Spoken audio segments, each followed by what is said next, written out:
Today's issue involves bureaucratic overreach into a symbol of American innovation and creativity, the Internet, because the Federal Communications Commission has now decided to regulate the Internet. Why did I go to New Tech? Let me show you. Welcome to New Tech. Hey! Here at Tech, Howdy. everyone's friendly. Dear Mr. President, we are 3 seniors currently enrolled in a small school in Napa, California, known as New Technology High School. I am Nate Stonecipher. Michael Maciel. And I'm Matt Wickens. We have always used the internet for both research and for publishing student work. And over the past few years, we've watched it come under attack. We hope to raise awareness and help protect the future generations of students like ourselves and preserve the great country's right to freedom of information.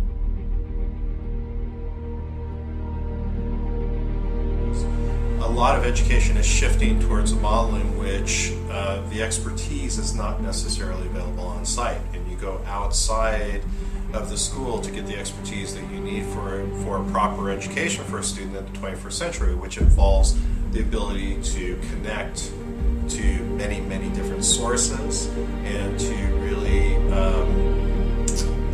not be limited by your geographic location. Allow me to paint a picture for you.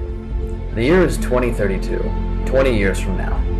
The Internet is run by the Bureau of Public Information, a government group put together to determine what is and is not allowed to be publicly viewed on the Internet. Activism is limited, as many groups are seen as using hate speech, which was outlawed in 2018 for causing problems with national security. The only places to download files are from large corporations, and even then you have to pay inflated prices and you get slow service, if any service at all, after public downloading of files similar to major corporate files was made illegal in 2026. But when the United States started setting the standards, other countries soon followed, bringing the buzzing hive of the Internet to a screeching halt. How was this even possible? How did we even get to this point where free speech on the Internet is practically non-existent? The answer lies within 2 bills that were proposed in Congress, and with the idea of intellectual property. Intellectual property is, as defined by Merriam-Webster's dictionary, property as an idea, innovation, or process that is derived from the work of the mind or intellect. Also, an application, right, or registration of relating to this.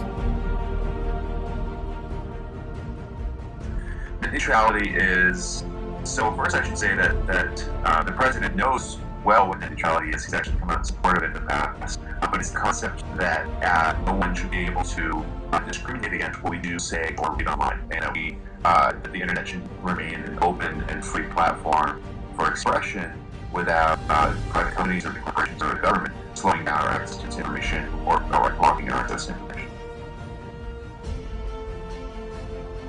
So we're going to be talking about SOPA, which is a blacklist bill. And how does this censorship work? Well, it uses DNS blocking, which is similar to Syria, China, and Iran. These countries use it to block social media as well. As a result, it stifles creativity. This especially hurts small business creators. There was a surprising amount of supporters in the Senate. In order to make sure they represent you, take action and tell your local representative how you feel. People organize online, people use the internet to connect to people that they can't connect otherwise, and civil intent were written in such a hand-handed way. Another word for that is it would have enabled a new regime of censorship online. That's a big reason that there was such an enormous response against them. Very specific copyright laws that, as an educator, I uphold. And there's a lot of leeway in terms of fair use doctrine that is broadly disseminated on the internet about how you can work within copyright law to create your own types of products. And I think that the test really is, are you taking something wholesale from somebody and doing harm to them financially in doing it? And I think that's the real test of piracy, which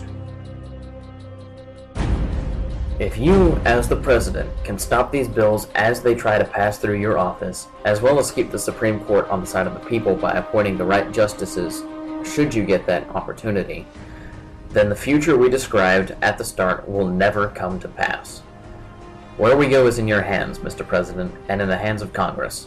It is our hope that you lead us well.